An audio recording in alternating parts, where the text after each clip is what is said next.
एक बार प्रेम से बोलिए बागेश्वर धाम की। कौन है पंडित धीरेन्द्र कृष्ण शास्त्री? सच आया सामने। कभी अंधविश्वास फैलाने का आरोप तो कभी जादू टोने का। कथावाचक पर लगा कथा छोड़कर भाग जाने का आरोप। क्या वाकई में बागेश्वर धाम के पीठाधीश धीरेन्द्र कृष्ण शास्त्री पाखंडी? आखिर ऐसा भी क्या हो गया कि पंडित धीरेन्द्र कृष्ण शास्त्री की शक्तियों पर, उनके चमत्कारों पर अचानक सवाल खड़े होने लगे? क्या वाकई में कोई चमत्कार कर सकते हैं पंडित धीरेन्द्र कृष्ण शास्त्री? आखिर इनके पास ऐसी महान शक्तियाँ आई कहां से और कैसे बने ये बागेश्वर धाम सरकार? तो चलिए दोस्तों, बताते हैं बागेश्वर धाम की पूरी सच्चाई। दोस्तों, बिना कहे मन की बात जानने वाले इस दुनिया में सिर्फ दो ही लोग, एक तो ऊपर बैठा भगवान और दूसरा हनुमान जी के परम भक्त बागेश्वर धाम सरकार जी, जो अपने प्रवचन से लोगों को हैरत में डाल देते हैं। आए दिन इनकी वीडियोस यूट्यूब पर वायरल होती रहती हैं। कभी ये लोगों के झूठ को सामने लाते हैं तो कभी उनके अंदर समाये हुए भूतों को भगाते हुए नजर आते हैं। हर कोई इनके चमत्कार को देखकर हैरान है। अब तो मनोज तिवारी से लेकर अमिताभ बच्चन, यहाँ तक कि नरेंद्र मोदी भी अपनी अर्जी लगाने बागेश्वर धाम आते हैं। और तो और कहा जाता है कि बागेश्वर सरकार का एक अदृश्य सेनापति है जो भूतों को भगाने में उनकी मदद करता है। आखिर क्या है बागेश्वर सरकार की पूरी सच्चाई? चलिए जानते हैं। दोस्तों, हमारे देश में कई साधु महात्मा बाबा आए और गए। कई सारे लोगों ने उनके आश्रम और धाम में अपने माथे टेके। यहाँ तक कि बड़े बड़े फिल्मी सितारे भी बाबाओं के दरबार में अपनी अर्जी दी है। लेकिन इस समय जो प्रसिद्धि बागेश्वर महाराज को मिल रही है वो आज तक कभी किसी को नहीं मिली।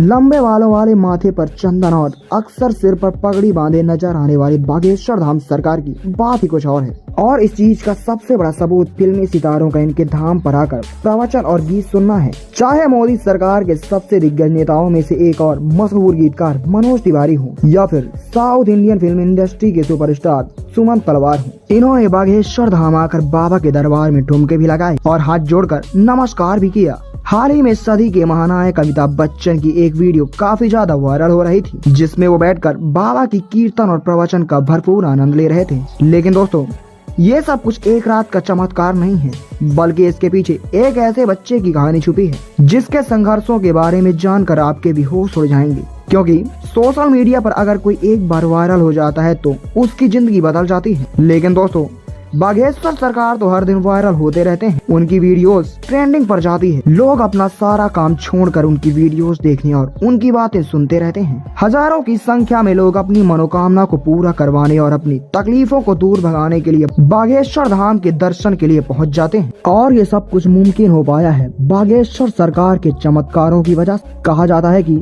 हनुमान जी की कृपा बागेश्वर बाबा के ऊपर बनी हुई है और उन्हीं की असीम शक्तियाँ हैं, जिनकी सहायता से बागेश्वर सरकार किसी के भी मन की बात को जान लेते हैं और उसके बताने से पहले ही कागज पर उसकी समस्या लिख देते हैं, जिसके कई सारे प्रमाण आपने वीडियोस के माध्यम से देखे होंगे। स्टेज पर आकर जब कोई अपनी परेशानी बताता है तब बागेश्वर सरकार उसे पहले से ही लिखे हुए पन्ने को पढ़ने के लिए कहते हैं, जिसे देखकर भक्त पूरी तरह से आश्चर्यचकित हो जाते हैं, क्योंकि जो दुख और परेशानियां उन्होंने बाबा को बताई भी नहीं थी, इसके बारे में बाबा पहले से ही पन्ने पर लिख चुके होते हैं। जिसके बाद बाबा सबके सामने परेशानियों का हल भी बताते हैं। ये विश्वास दिलाते हैं कि भक्तों की परेशानियां दूर हो जाएंगी। लेकिन बागेश्वर सरकार काफी ज्यादा सख्त मिजाज के भी हैं। अगर कोई इनके सामने झूठ बोलता है या फिर गलत नियत के साथ अपनी इच्छा लेकर पहुंचता है तो ये उसकी पोल खोलने में कोई भी कसर नहीं छोड़ते। और आजकल तो बागेश्वर सरकार भूतों को भगाने में एक्सपर्ट माने जाते हैं। इनके दरबार में अजीबोगरीब हरकत करने वाले लोग इकट्ठे होते हैं और बाबा इन सभी के भूतों को चुटकियों में भगा देते हैं, क्योंकि इनके ऊपर हनुमान जी की असीम कृपा है। दोस्तों, वो कहते हैं ना कि भूत पिशाच निकट नहीं आवे, महावीर जब नाम सुनावे। दोस्तों, महावीर से याद आया कि जो लोग हनुमान जी के परम भक्त हैं वो कमेंट बॉक्स में जय श्री राम लिखना बिल्कुल भी ना भूलें। दोस्तों, हनुमान जी के परम भक्त बागेश्वर सरकार जी का असली नाम पंडित धीरेन्द्र कृष्ण शास्त्री है, लेकिन लोग इन्हें बागेश्वर धाम वाले महाराज या फिर बागेश्वर सरकार के नाम से जानते हैं। पंडित धीरेन्द्र कृष्ण शास्त्री का जन्म 4 जुलाई 1996 में मध्य प्रदेश के छतरपुर जिले के एक छोटे से गांव गढ़ा में हुआ था। ये बहुत ही गरीब पंडित परिवार से ताल्लुक रखते थे। दोस्तों, आपको बता दें कि बागेश्वर सरकार अपने एक इंटरव्यू के दौरान बताते हैं कि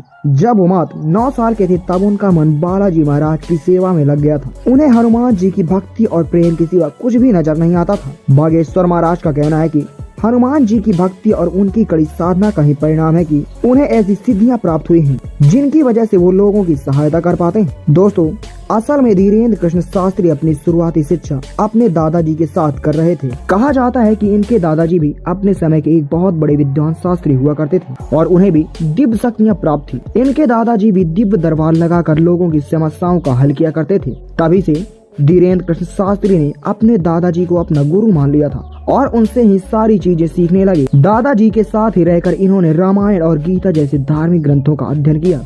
लेकिन अगर प्रारंभिक शिक्षा की बात करें तो बागेश्वर सरकार ने अपने गांव से ही 8वीं की पढ़ाई पूरी की थी। फिर इसके बाद अपनी आगे की पढ़ाई पूरी करने के लिए गांव से करीब 6 किलोमीटर दूर जाना पड़ता था, क्योंकि गांव में कोई हाई स्कूल नहीं था, केवल 8वीं तक की पढ़ाई की सुविधा थी। इस तरह घर से चलकर इन्होंने स्कूल तक का सफर पूरा किया और 12वीं की परीक्षा पास करने के बाद उन्होंने अपना ग्रेजुएशन कंप्लीट किया। यानी कि हनुमान जी की असीम कृपा के साथ साथ बागेश्वर सरकार के पास डिग्रियां भी हैं। लेकिन अपने ग्रेजुएशन के साथ ही धीरेन्द्र कृष्ण शास्त्री ने अपने दादाजी की तरह ही बालाजी की सेवा करने में लग गए थे। कहा जाता है कि इनके घर के पास बालाजी महाराज यानी महाबली हनुमान जी का एक बहुत पुराना मंदिर है, जहाँ पहले इनके दादाजी दरबार लगाया करते थे। लेकिन उनकी मृत्यु के बाद दरबार कई सालों तक खाली रहने लगा। लेकिन फिर भी धीरेन्द्र कृष्ण शास्त्री ने हनुमान जी की सेवा करना नहीं छोड़ी और वो लगातार बालाजी के नाम का ध्यान करने लगे। लंबे समय तक ध्यान में लीन रहने के बाद धीरेन्द्र कृष्ण शास्त्री के ऊपर बालाजी और उनके स्वर्गीय दादाजी ने अपनी कृपा दिखाई और अचानक से उन्हें असीम शक्तियों का एहसास होने लगा। उन्हें महसूस हो रहा था कि वो लोगों के मन की बात को समझ सकते हैं, वो क्या चाहते हैं और आखिर उनके दिमाग में क्या चल रहा है। ये सारी बातें वो बिना कुछ कहे ही समझ जाते थे और उनके निवारण भी बताते थे। अपनी इन शक्तियों का इस्तेमाल कर धीरेन्द्र कृष्ण शास्त्री ने लोगों के कष्टों को दूर करना शुरू कर दिया। लोग जब इनके पास समस्या लेकर आते थे तो वो पहले से ही उनके मन की बात समझकर उन्हें समस्या का समाधान बता देते थे। धीरे धीरे धीरेन्द्र कृष्ण शास्त्री को ये समझ आ गया कि उनके अंदर भी दादाजी की तरह ही दिव्य शक्तियाँ मौजूद हैं। तब जाकर उन्होंने अपना दरबार लगाना शुरू किया। यहीं से धीरेन्द्र कृष्ण शास्त्री बागेश्वर सरकार के नाम से प्रचलित होने लगे। मंगलवार और शनिवार को अपना दरबार लगाकर ये अपने भक्तों की दुख तकलीफों का निवारण करते।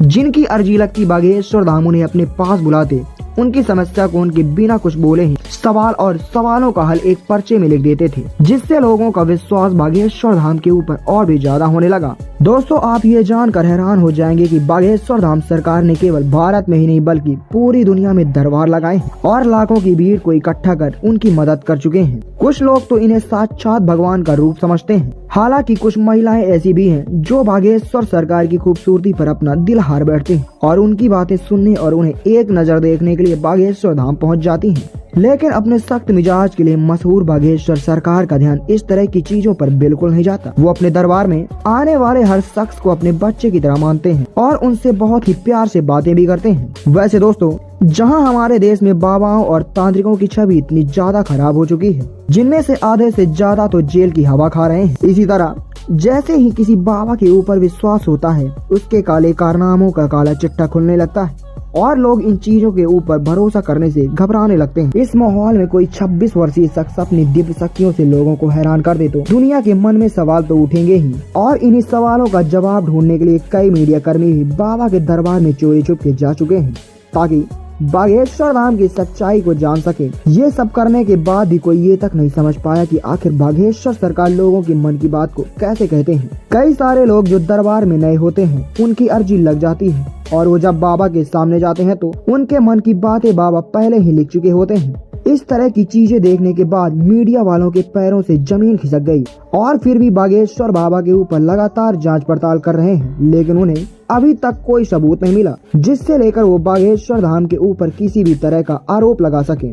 शायद इसलिए बड़े से बड़े नेता अभिनेता बागेश्वर धाम के ऊपर विश्वास करने लगे हैं। वैसे दोस्तों, इनके बारे में एक बात बहुत ही प्रचलित है।